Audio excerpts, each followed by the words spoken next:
গঙ্গার তীরে অবস্থিত হুগলি ডিস্ট্রিক্ট একটি জেলা যার প্রতিটি মাটির কণায় লুকিয়ে আছে শতাব্দীর ইতিহাস। আজ আমরা জানব হুগলির সেই চমকপ্রদ অতীতের গল্প। প্রাচীন যুগ থেকেই হুগলি ছিল বাণিজ্যের এক গুরুত্বপূর্ণ কেন্দ্র।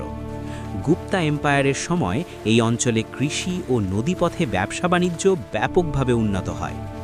পরবর্তীকালে পালা এম্পায়ারের শাসনে হুগলি হয়ে ওঠে শিক্ষা ও সংস্কৃতির এক উজ্জ্বল কেন্দ্র। রাজা ও পণ্ডিতদের মাধ্যমে গড়ে ওঠে সমৃদ্ধ সমাজ ব্যবস্থা। ১৩শ শতকে দিল্লি সুলতানেট বাংলায় ক্ষমতা প্রতিষ্ঠা করলে হুগলিও তাদের অধীনে আসে। পরে মুঘল এম্পায়ারের সময় এই অঞ্চল আরও উন্নত বাণিজ্য কেন্দ্রে পরিণত হয়। ১৬শ শতকে পর্তুগিজরা প্রথম হুগলিতে আসে এবং নির্মাণ করে বিখ্যাত ব্যান্ডেল চার্চ। এর মাধ্যমে শুরু হয় ইউরোপীয় প্রভাবের এক নতুন অধ্যায়। এরপর ফরাসিরা গড়ে তোলে তাদের উপনিবেশ চন্দননগরে। এই শহর আজও বহন করে ইউরোপীয় স্থাপত্য ও সংস্কৃতির নিদর্শন। এরপর ব্রিটিশরা হুগলির ওপর সম্পূর্ণ নিয়ন্ত্রণ প্রতিষ্ঠা করে। তখন হুগলি হয়ে ওঠে একটি গুরুত্বপূর্ণ বাণিজ্য ও প্রশাসনিক কেন্দ্র।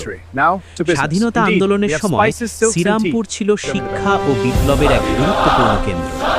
হুগলির মানুষ দেশমাতৃকার জন্য লড়াইয়ে সক্রিয়ভাবে অংশ নেয়। আজকের আধুনিক হুগলি তার ঐতিহ্য ও ইতিহাসকে বুকে নিয়ে এগিয়ে চলেছে নতুন ভবিষ্যতের দিকে। এই জেলার প্রতিটি গল্প আমাদের মনে করিয়ে দেয় আমাদের শিকড় কত গভীরে প্রথিত।